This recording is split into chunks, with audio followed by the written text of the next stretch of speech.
All right, everyone. Welcome to another episode of Stu and the Nunn, episode 324. And you see over there, I got my good buddy, the other half of the show, the Nunn himself, Toby Nunn, back with me. We are talking topics. There's no shortage of them. And I lost Toby. Here he is. He's back. All right. But hey, welcome, Toby. Good to see you again, brother. It's great to be seen, and it's great to be back. We were just talking that we're trying to do this more often, and there's so many things that we could talk about, and there's so many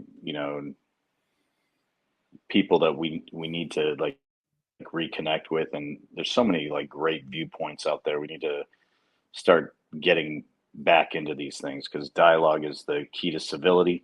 We talked about that in the previous episode, and man, I love it. So, yeah. Hey, I want to make sure I didn't. Last time we did a show, I didn't do a shout out to our sponsors, Gear for Grunts, Alpha Elite Performance, Elite 15% off. Red Rum Sport Fishing in Cabo San Lucas. Mentioned Stu and the Nun, and maybe get a discount. I didn't even run that by Toby, but you at least get a meet and greet with Toby. How's that? I'll buy you a beer. I'll buy you a beer. And they can run their fingers through your hair. And do that. There we go. Yeah. The free margaritas for anyone in Cabo. That says Stu and the Nun. That comes by and says Stu and the Nun. And everyone, that kind of follows the show knows that I haven't been on much lately in the past year and a bit. And it's been really sporadic. But that's because I spend a good portion of my time in Cabo San Lucas, Mexico, which is the southern tip of the Baja Peninsula, right? Baja Sur, the south. And, I'm part of an ownership group that have a sport fishing fleet, a bar, and, some other interests here down in Mexico. And so that keeps me from the United States for a little bit. And I'm bringing this up because, like, I travel back and forth, and I cross the border frequently. And as everyone can tell from, our graphics and stuff, like I'm the beaver, right? I'm the Canadian of the duo. You are the eagle. And I originated in Canada, or immigrated into the United States, and earned my right to be an American by service to the country of the United States. I raised my right hand. I signed my name. This is back in the 90s. And the purpose of doing that was one, to like learn a little bit about myself, learn about what I had, what I didn't have in my heart and in my core and in my character. I went to the Fort Benning School for Boys and became an infantryman, and then decided that I would continue to serve past my initial enlistment, re-enlisted, and then made a career out of being a United States infantryman. and got the honor and pleasure to wear the flag on my shoulder and carry that forward into combat. Legislation has been passed post 9/11 that grants citizenship to anyone that served in combat. It also lessened the amount of time that you had to serve to be eligible for citizenship outside of combat. But if you served one day in combat, you are legislatively entitled, and I'm going to use that word, to citizenship, to be naturalized as an American. However, that is done purely by a group of caseworkers out of Lincoln, Nebraska, is where their office is. And those caseworkers are responsible for going through those under the umbrella of the Department of Defense. And, you know, there's special rules and a system of bureaucracy that goes with the application process. You don't pay for some of the fees, but you have to have certain letters and certain forms signed by previous members of leadership, and your service has to be validated. It had to be in good standing, blah, blah, blah, blah, blah, right? Well, a lot of those caseworkers aren't able, which there's not a lot of those caseworkers to start. It's a very understaffed office. A lot of those are now reallocated to supporting what we'll go ahead and call the circumstances at the southern border. I think it's. I don't think we're allowed to call it an emergency. I don't think we're allowed to call it a crisis. I think we're allowed to call it a situation or whatever. I think it's bullshit, and I think it's I think we can call it whatever we want. We can call it. I think it's all those words. I think it's all the words. And it's shenanigans, it's mismanagement, it's misleadership, it's a debauchery, it's a debacle, it's embarrassing, it's all the words, except successful and efficient and effective and secure. Those caseworkers don't have the time, right, to help. Now, on the thread of being a veteran, I'm going to dial back history, and I'm going to dial back history all the way to the very first president of the United States. There's this guy, his name was Washington. We'll call him George, and George for short. And he like made some promises to those that served underneath him, and out of that, some awards and recognition was granted. Some monikers were placed, and some debts were created. And one of those things that he started, this tradition that he started, that became secured through legislation, was the support, the follow-on support of those that serve the nation. And that follow-on support is that, one, we promised that if you got damaged in the service of this country, that they would fix you.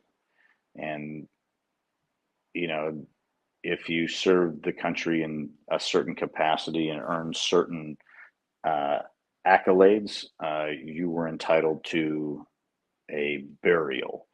You were entitled to certain, you know, like death benefit. You were entitled to certain medical support. You were entitled to certain compensation due to loss of life, limb, eyesight, and that got expanded into different forms of disability. And we created the largest institution within the U.S. governmental system called the Department of Veteran Affairs, the VA.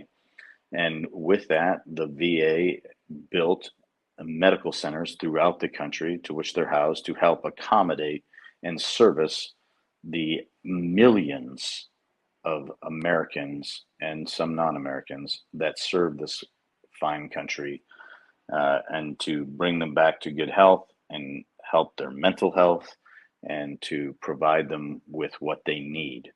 And the VA is a very expansive program that covers a lot of things more than just compensation and disability, but also in terms of retraining, re-education. They battle homelessness within the veteran community. They do all kinds of great things, allegedly. Uh, it's one of those things where the road to hell is paved with the best of intentions, but it's there, and these things are promised and entitled because people, and I'm going to use friends of ours, John Kaiser, shout out to my homie, Salmon Slayer.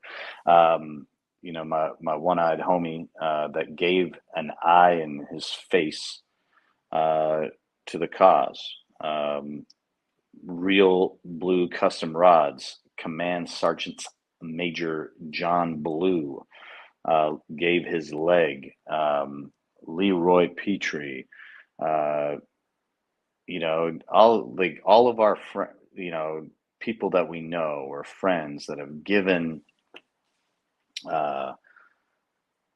so much physically, right, mentally, yep, and need these things. They need the support. They need the prosthetic labs. They need so that they can walk. Mike Schlitz needs a prosthetic lab so he can hug his mom. They need the behavioral count. They need the counseling. They need to be able to talk like through all this. These things. And I'm talking about really higher level things. I'm not talking about just the mundane things. Like I don't have the ability to afford health insurance because of the system is so stacked against people that don't have like Fortune 500 employers. Like where you're a 1099 employee or you're part of a small company that can't afford all the benefits that you would like to give your employees. These are now becoming available. These processes, these services are now available to people that have entered this country illegally. And, like in an effort to assist this crisis and to help provide medical support, we are utilizing a system that was designed for the people that gave to this country, that serve this country, and they're being robbed of their opportunity to get what they've rightfully earned and what we owe them. Then this isn't a notional, like, wouldn't it be nice if?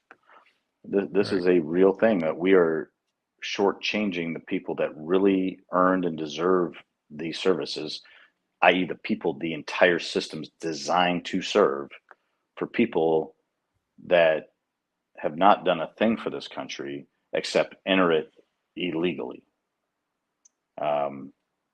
And you can take that any way you want. You can say whatever you want about me. But in the end, I'm just an immigrant that came to the country. So like, I'll stand by my understanding of the immigration system. It's wild. And this isn't political rhetoric. This isn't like soapboxing, for the purpose of like stirring a pot. This is just notification.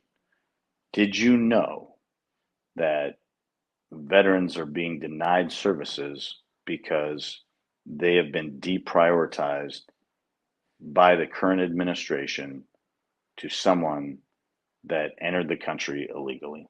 That's all I'm saying. And by deprioritize just means that the people are pulled into new duties or whatever the people's normal duties are in the VA. They just, because what I understand is they are using the VA resources to get illegal aliens medical help. And primarily, there's the program the VA has where a vet can go on the local market, right? They can go like to well now or to urgent care. I know they can. They can Yeah. go to urgent care or something to get, minor emergencies done versus trying to wait in the VA emergency room for 17 hours. Right. That those workers are that schedule that and handle that are now being used to do that for illegal aliens, which means the veterans aren't getting through on the phone line, aren't getting at the top of the list, or like that. That's one thing I know have happened. Is that what you're talking to specifically? Yeah. Yeah. No, I Yeah. mean, like, it doesn't, like,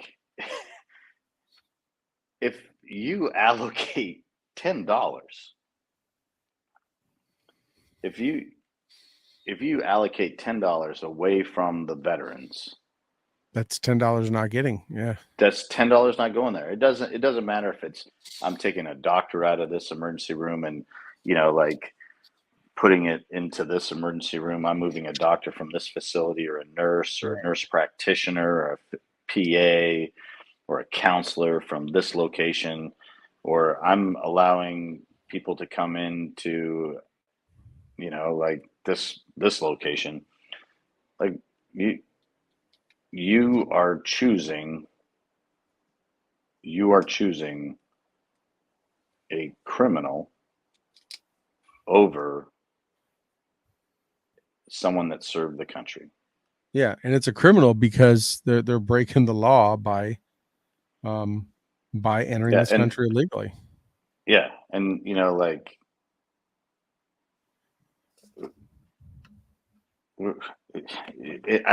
like, I'm sorry, I'm getting How emotional do about we it, but do it's we know like, how long this has been happening? I heard about this recently too. Has this been going on since this uh, whole crisis uh, started? allegedly it's been going for a minute. Yeah.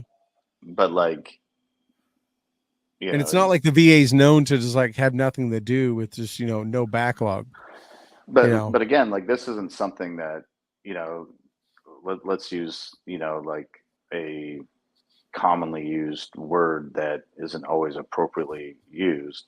Like, this isn't a whistleblower thing, right? Right. Like, but unfortunately, that's probably what it took, for someone to be like, wait a second. Now, I remember you and I years ago, this platform, talking about the controversy of wait times, where, Yeah. like, there was a certain VA. I'm gonna, like, say it rhymes with Enix, and in the state of Arizona, uh, or like that whole region, like, they were deliberately putting people onto wait lists for years, and people on those wait lists, like, not hypothetically, took their own lives because they couldn't get served.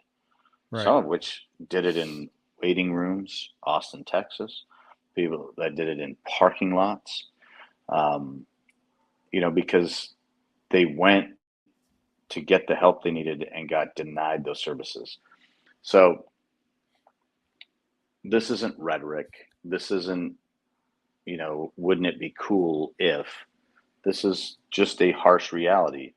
If you take $10, if you take a Starbucks coffee value away from someone that we owe it to, it's the wrong answer. Right. If you want to do that, you need to do it to the face of the American people. You need to do it to the face of everybody, and it needs to be an open debate, not some backroom allocation, or like, hey, let's make a deal. You need to, like, inform the American people, and you need to tell them, like, hey, we would like to do this, and let the people speak on it. And if the people speak through their representation, uh, you know, I would be greatly disappointed. Uh, but I wouldn't feel as betrayed as if, like, we're just like, hey, by the way, we're going to do this. And I don't want, like, and I'm not saying this as an immigrant, I'm saying this as a human, I'm saying it as Toby, as a Christian. I don't want kids in cages. I don't want families separated.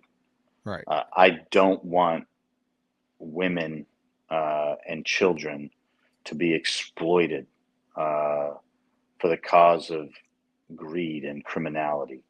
I don't want those things. And so I do hope and pray that as a government and as a society, we can find ways to solve this predicament that we're in and to curb the violence being inflicted upon children and curb the violence being inflicted upon the innocence of children and women and young men trying to escape persecution or to seek a better life. That's how I came to this country. That's why I came to this country. That was to seek a better life and to be a better human being. So of course I want that, right? But we have to find a way that we can do it, properly, and Right. not forsake or forget or disrespect. We have the technology. We're smart. Uh, we have one of the best, you know, post-secondary school systems on the planet. Yeah. Uh, the the state of Texas probably has 5 times the university that the entire country of Canada has. Um, like we are not dumb people. We are a beacon on the hill. Let's do better. Yeah, I mean it's yes, this country is a country made of immigrants, and it's interesting you and I are talking. I mean, obviously your plight and this country has been well known, but and it's one thing to allow someone in if they apply and or if they are truly seeking asylum and trying to escape something, some terrible thing that they could get a better life here. But you can do that, and that in its own is enough for them, right? But before you have to try to take services away from our own citizens, or worse yet, those that have offered to give up and write the ultimate check for this country, right? You don't have to, there's enough people that go into emergency rooms and get health care, get emergencies taken care of, and there's no charge, there's no insurance. The state and local governments and all the others pay for it, right? To use the VA because it's the federal government's hospital, I guess. I don't know, right? Um, just let them go to emergency room if you really want to give them emergency care. And obviously, we would let anyone go to emergency room whose life depended on it. We don't ask anyone where they're from, who they are, how they got here, right? If you come in an emergency room and you're in your life threatening mode, they're going to take care of you first and not ask you what your insurance is first. Why would you take it from our veterans or just any citizen? The ability to put them at the bottom of the list. There's not as you go to any other country. I got to imagine. I don't know this firsthand. I've been to a lot of them, but I got to imagine. I'll use Canada for example. Um, I was in Canada once. I've been there a lot. My son, my youngest, got hurt, and we were at a hockey tournament, and he got hurt on the playing in the pool.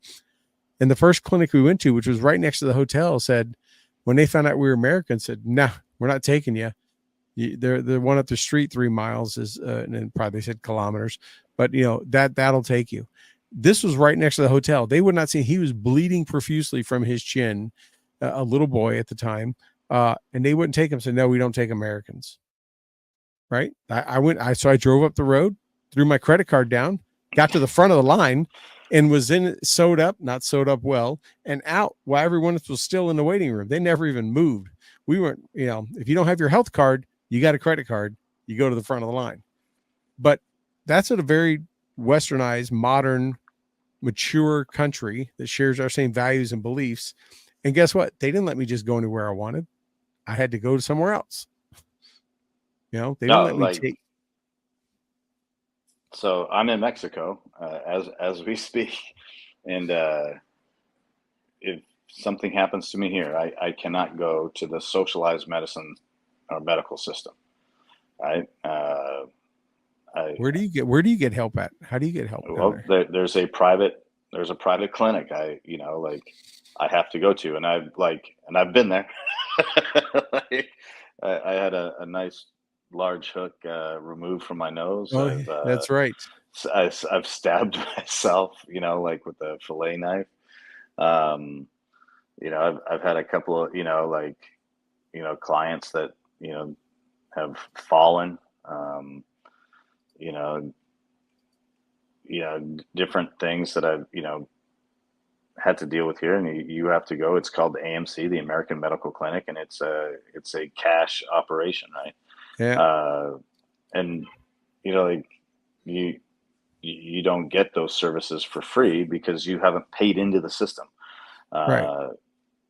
And in Just like my in situation, Canada, just like in and in Canada. my situation here in Mexico, like I've actually paid into the system, like especially as an employer, because the lion's share, in fact, the entire share of the socialized medical system falls on corporations, not individuals paying taxes. It falls on the corporations paying the taxes.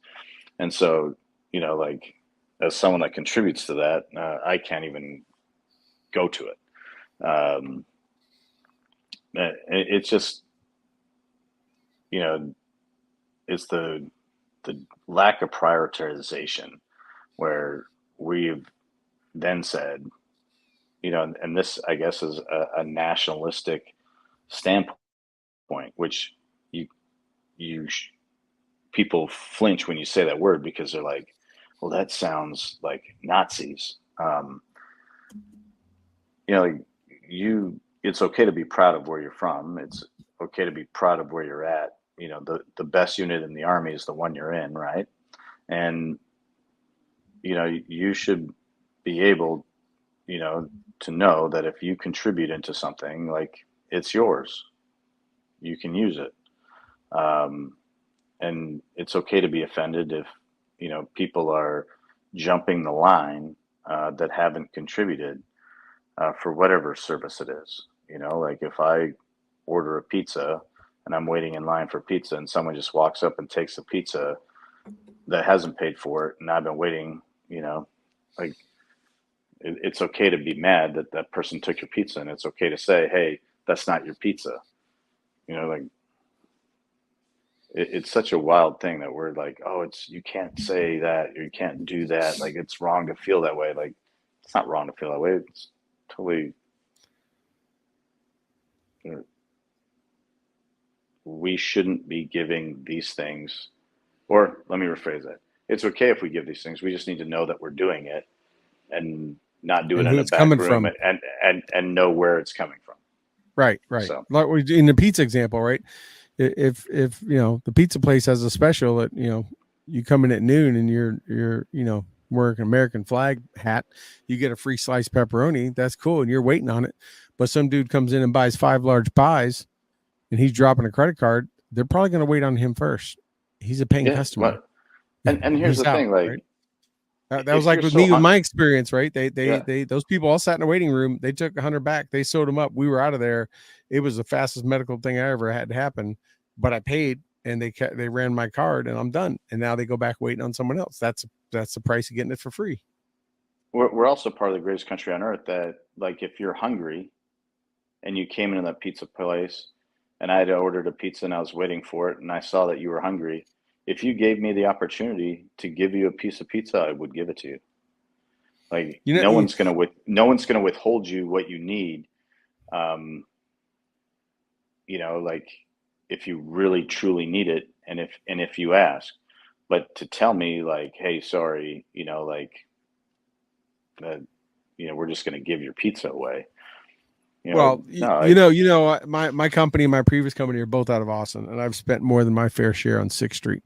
And there are a couple of late night pizza places down there yeah, that when you walk out of the pizza bar, dueling piano bar, or anywhere else at 2 yeah, a.m, they're open. And any other time, they would be the crappiest pizza ever. But at 2 a.m, but, it is some of the best pizza you ever had. And uh, I have lost count of the number of times that I went over with coworkers and they just buy full pies. And usually we'll take one, and there's always homeless people around. Obviously, it's Austin. yeah, That was before it even yeah, got worse. This was back when it was okay, homeless number of people. And they would literally almost hand an entire pie off to them. They just be yeah, sitting there in the yeah. corner and just give it to them. Now, the people didn't demand it. They didn't say, you have to give that to me. You owe that to me. They weren't even expecting it. But these people, they're salespeople, they have plenty of money, they can expense it. And we'd all eat some pizza, and there would either be pieces left over or literally sometimes an entire large pizza, and they would just hand it to a dude, go here. And they would be forever gracious. They would be like, really? You sure? Here, take it, share it with other people. It's not costing them anything, right? And it's just like, just take it and have a good time. But had those people said, hey man, you better give me a piece of pizza, or you owe me a piece of pizza, you have to, I guarantee you that shit wouldn't have happened. No, Right? no, not at all. They'd have been like, F you, your pizza. In fact, I'm going to throw it on the ground and step on it before I give it to you. Right. So I was just on 6th Street a week ago, and so my brother was visiting from Canada, him and his lady, and my hot wife and I took them to Joe Rogan's new comedy club, the Comedy Mothership down there. It's right on 6th Street. Yeah. And we went and watched, shout out to Ian Bagg, one of the greatest Canadian comedians of all time, just randomly and ironically from Terrace, British Columbia. So 2 Terrace, British Columbia boys went and watched a Terrace, British Columbia guy headlining. And it was awesome, that it worked out that we were able to see Ian, headlining at the Comedy Mothership, and it was so cool. And he made the wildest, hilarious joke about 6th Street, and I'm confident that I can say, what he said, because it's probably not going to be used in the special because it was just so unique to that moment and part of crowd work.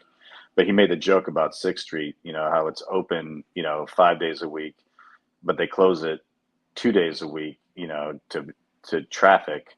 And, they do it just to confuse the homeless people, like, because like the homeless problem down there is like so ridiculous now. Yeah. It's sad. It's really sad. It's truly sad, actually. But it's just so funny that like even, people that don't have the familiarity or lived in Austin, like can look around and be like, wow, you guys have like lost control. And it's the San Francisco out there, of like, Texas. Yeah. And they were out there like demanding shit and like doing weird things. I don't know if it's still on our fridge, or my brother took it, back to Canada, but we had like someone like drew a caricature of us like having a cocktail, and then it's like, sir, this guy did this painting, or not this painting, this drawing of y'all. Like, it would probably be cool if you guys paid him. And the insinuation is if you don't, like, as you walk out, this dude's now going to accost you. You're sitting in a table inside a bar, and someone draws a picture of you, and you got to worry about whether or not you're going to get jacked going outside. It's like, it's just wild. It's not the same. But anyway, no, it's not. But here's one thing: there is a controversy down there. I think I say that there's a conspiracy happening in downtown Austin, and I feel that the urgent care and well nows and all those emergency hospitals down there are hidden partners behind all those freaking mopeds, and I think they are secretly funding all those mopeds. Yeah, because 100%. Dude, the number of times I've been down there and people that I've been at meetings and company conferences with, and the next day there's always some dude with a big raspberry on his nose or skin or something. I can't sign. I have to 100% of the time at every meeting and conference I've been at, somebody is injured by day 2 or 3 because they thought it was a good idea to, in a city they've never been in, to get a Uber scooter and cruise a few miles an hour, not drunk, and not realizing that sometimes not every curb has a ramp to it, or knows where they're going or whatever else. Dude, the hospitals have to be behind that. I just figure they have to be. Who would come up with that? So no, you're absolutely right. And like, I think it's hilarious, the whole concept of these scooters, right? Whoever came up with them, which I absolutely agree with you, had to be someone in the medical profession, so that they could have some kind of like, unlimited kickback patient in some way. supply. Yeah, because where, in what mindset do people think that getting on a vehicle that you're unfamiliar with, that requires balance, right? So the people riding the scooters aren't 12-year-olds, right? If you were to buy a scooter in the store, or if you would look at the analytics and the historical data of the people buying scooters, or for the end user of the purchase scooter, we're looking at like what, 12 and under, right? Maybe Yeah. 14 and under, like, and you get these razors, and you have like some of the higher end things. You got some with 2 wheels, you got some And with those are the 3 ones wheels. those are the ones you push. Right. Those are the ones you push with your own feet. Right. And right. So like, right. And it's like, oh, let's put these electric motor, which is like unbelievable torque and horsepower to ground ratio. Like, let's put those in the hands of someone that probably hasn't ridden a scooter in a decade. Much less, Let's or a charge, bike. Probably hasn't let's ridden charge anything. them money, and let's only put them in places where there's a high level of impairment and inebriation. Like, and vehicles. And vehicles. And by the way, probably the last thing they rode on was roller skates at skating rinks, not rollerblades, but roller skates were probably the last thing they rode. For Four wheels. 4 wheels. Yeah. Right. No, Because they're in such a freaking hurry that they need to move at 5 miles an hour versus just walk the couple of blocks. Right. Those things go like 25 to 40 miles an hour. Yeah. Those scooters are no joke, man. They don't go 5 no helmet miles an hour. No safety briefing. And like, that's the senior NCO on me coming out, bringing up the safety briefing. But like, no, like, hey, this is probably a safe practice. This is where the brake is. This is like, they don't even tell you that. It's like, does your swipe phone your have card, do your phone? Does the phone have like the ability? Oh, here, you just swipe the card and good luck. And like, we just don't do that. It's not a good idea. It's not a good idea in the daytime. It's not a good idea in the daytime when you're sober, much less at 2 a.m. on 6th Street, drunk, dodging traffic, trying to get back to your hotel, hammered and full of shitty pizza, and you're like, I'm gonna get back because I need to get some sleep. But hat tip to the guy. Like, it sounds like a Bud Light commercial or whatever that company was. That like, real man of genius. Yep. Like, here's to you, drunken guy that hasn't ridden a 2-wheeled vehicle in 20 years. Way to strap on. Oh, wait, there is no safety strap. Way to just wreck and rod that throttle into oncoming traffic. Real men of genius. Like, and they're everywhere. The brilliance. They're in every big city now. And way to know your demographic. Like, where's the largest concentration of drunk dudes that were like, oh, this sounds like a good idea, and I'm going to talk my wife into doing it too, or my girlfriend. Hey, honey, I know we're on this date. We just ate dinner, but if we took these scooters, we could get to the theater faster or the club faster. And, like, and they're like riding around in suits, cocktail dresses, like, they're not in their like, I loved just sitting there taking it in, because I'm like, whoever get the Uber Black and be safer. I gotta wonder if the Army threatens Article 15s for Fort Hood soldiers that go down to, remember, it's like if you play tackle football or if you freaking got a sunburn, you get Article 15 for damaging government property. I wonder if they'd be like, if they have a rule at Fort Hood, like if you go down to Austin and get on a scooter, you're gonna get Article 15 because you're gonna screw yourself up. When I was stationed at Fort Hood, the great place, home of the Phantom Warrior, which is now Fort Cavazos or something. Yeah. It ain't back in the hood. No, I might be saying, it's not the great place anymore. You can't celebrate that. There were roads that were off limits. Like, you could get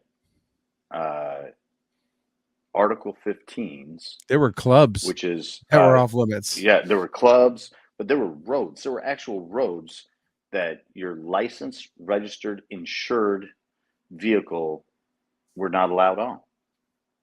And you're like, oh, no big deal. Here, hop on the scooter. You can't ride a motorcycle without a motorcycle safety course, and a safety belt and a reflective belt, and you can't full even bring the boots, motorcycle, gloves. You can't even bring your vehicle on base without it being inspected. you can't have a motorcycle without having a inspection sticker validating that you have gone through all the training, and then you still have to demonstrate that you went through all the training. Like, no, here, like, just hop on the scooter. Yeah. Doesn't matter what You know, age you are.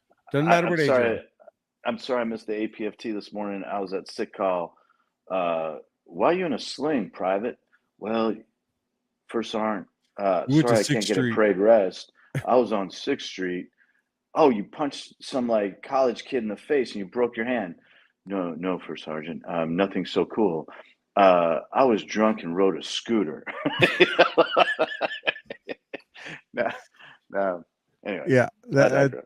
That's I imagine we did digress. But anyways, hey, let's wrap this up. This was a good show, good catching up with you, Toby. We talked about some serious stuff. If people don't know obviously about what's happening not only at the border, but what's happening with our medical care and the VA, because of those coming across the border, Google it. It's not hard to find. This is pretty significant. And it's something that, you know, unfortunately we're the culture now that if the media doesn't cover it, you don't know about it, but it doesn't mean it's not happening. You got to stay on top of it. So I'm glad you brought this to light.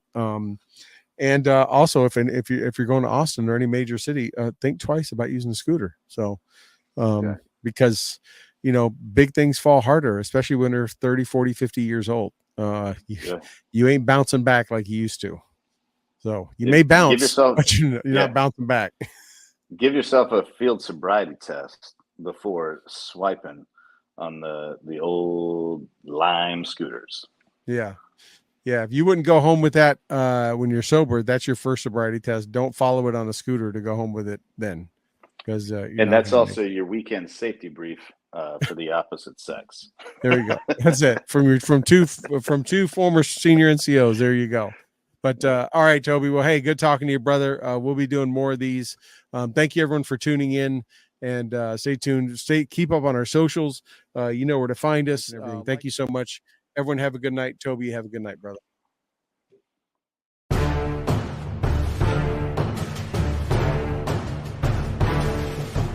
Well, that wraps up another episode of the Stu and the Nunn Show, and we hope you had as much fun listening to it as we did hosting it for you. Don't forget to like our Facebook page and follow us on Twitter.